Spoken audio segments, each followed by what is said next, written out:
क्या होगा अगर मैं तुम्हें बताऊं कि एक इंसान था जो बचपन में मोटा था, डरपोक था और अपनी जिंदगी में पूरी तरीके से हार चुका था, लेकिन बाद में वही इंसान दुनिया में सबसे टफ मेंटालिटी वाला बन गया। ये कहानी है डेविड गॉगिंस की और उनकी किताब की can't hurt me. David Goggins का बचपन बिल्कुल भी आम नहीं था।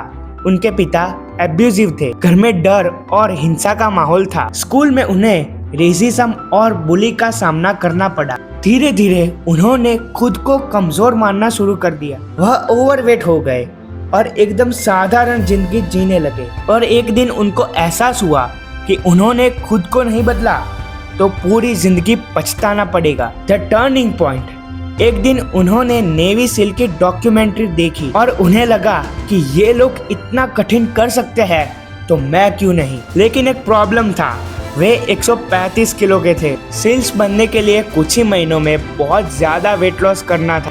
उन्होंने एक्सक्यूज नहीं ढूंढे, उन्होंने एक्शन ली।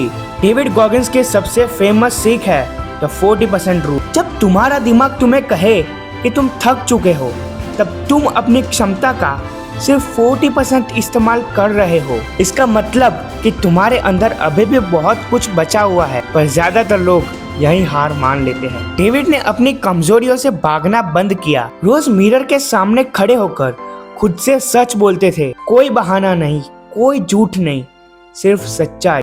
और वहीं से उनका ट्रांसफॉर्मेशन शुरू हुआ था। Cookie jar method. जब भी लाइफ मुश्किल लगे तो डेविड कहते हैं कि अपनी पुरानी जीतों को याद करो। हर वो मोमेंट जब तुमने हार नहीं मानी, उन्हें अपने दिमाग के कुकी जार में रखो। जब कॉन्फिडेंस कम हो तो उसी जार में से ताकत निकालो। इस किताब का मेन लेसन मोटिवेशन नहीं है। मोटिवेशन तो आती जाती रहती है, लेकिन डिसिप्लिन तुम्हें हर दिन आगे बढ़ाती है। डेविड गॉगिंस हमें सिखाते हैं कि हमारी सबसे बड़ी लड़ाई दुनिया से नहीं है, बल्कि खुद से है। अगर तुम्हें लगता है कि तुम अपने लिमिट्स तक पहुंच चुके हो, तो शायद तुम अभी 40% पर हो। तुम्हारे अंदर उससे कहीं ज्यादा ताकत छुपी हुई है। अगर ऐसे ही और book summaries and self improvement lesson चाहिए तो चैनल को सब्सक्राइब कर दो और कमेंट में बताओ कि तुम्हारा सबसे बड़ा चैलेंज क्या है।